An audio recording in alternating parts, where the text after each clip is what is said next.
ഓവറായിട്ട് means makeup അല്ലാതെ കുറച്ച് സിമ്പിൾ ആയിട്ട് നമുക്കൊരു കംഫർട്ടായിട്ട് തോന്നുന്ന രീതിയിൽ മതി.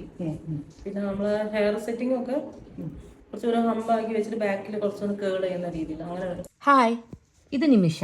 ഇന്ന് ആളുടെ എൻഗേജ്മെന്റ് ആണ്. എന്റെ 27 വർഷത്തെ എക്സ്പീരിയൻസിൽ ഇങ്ങനെയൊരു മേക്കപ്പ് ആദ്യമായിട്ടാണ് ചെയ്യുന്നത്. നിമിഷ ഒട്ടും പ്രിപ്പയർ അല്ലായിരുന്നു. ത്രെഡിങ്ങും ചെയ്തിട്ടില്ല, ഫേഷ്യലും ചെയ്തിട്ടില്ല. ലാസ്റ്റ് മിനിറ്റിൽ എന്നെ ബുക്ക് ചെയ്തു. ഒരു ഡ്രസ്സും വാങ്ങി. മേക്കപ്പ് ഇട്ട് കഴിഞ്ഞ് ഡ്രസ്സ് ഇട്ടപ്പോ സ്ലീവ്ലെസ് നിമിഷയ്ക്ക് ചേരാത്ത പോലെ. പിന്നെ തയ്യൽ അറിയാത്ത ഞാൻ വേഗം സ്ലീവ്സ് സ്റ്റിച്ച് ചെയ്തു വെച്ചു. ഓർണമെന്റ്സ് എന്റെ കയ്യിലുണ്ടായിരുന്നോണ്ട് ഞങ്ങള് ഓർണമെന്റ്സിന് ബുദ്ധിമുട്ടൊന്നും ഉണ്ടായില്ല. പിന്നെ ഹെയർ സ്റ്റൈൽ ചെയ്തപ്പോ തലയിൽ വെക്കാൻ പൂക്കളോ അങ്ങനെ ഒന്നും കരുതിയിട്ടില്ലായിരുന്നു. പിന്നെ മുറ്റത്ത് നോക്കിയപ്പോ കുറച്ച് പൂക്കള് കണ്ടു. വേഗം ഞാൻ അത് പോയി പറിച്ച് തലയിൽ വെച്ച് അതും അങ്ങനെ സെറ്റാക്കി. അപ്പൊ നിമിഷയും ഹാപ്പി, ഞാനും ഹാപ്പി. വളരെ നല്ല രീതിയിൽ ഇഷ്ടമായി. വിത്തൗട്ട് ഫേഷ്യൽ, വിത്തൗട്ട് ത്രെഡിങ്, എല്ലാ രീതിയിലും ഇന്ന് ഫസ്റ്റ് ഒരു 7:30 ഉള്ളിലാണ് എല്ലാ കാര്യങ്ങളും. ഒരു 1 വീക്കിന്റെ കാര്യങ്ങളെല്ലാം നിങ്ങൾ ചേച്ചി സെറ്റ് ചെയ്ത് തന്നെ.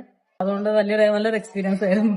എന്റെ ഈ സ്റ്റിച്ചിങ്ങിന്റെ ഈ ഓൾട്രേഷൻ വരെ ചേച്ചി ഇന്ന് സെറ്റ് ചെയ്ത് തന്ന.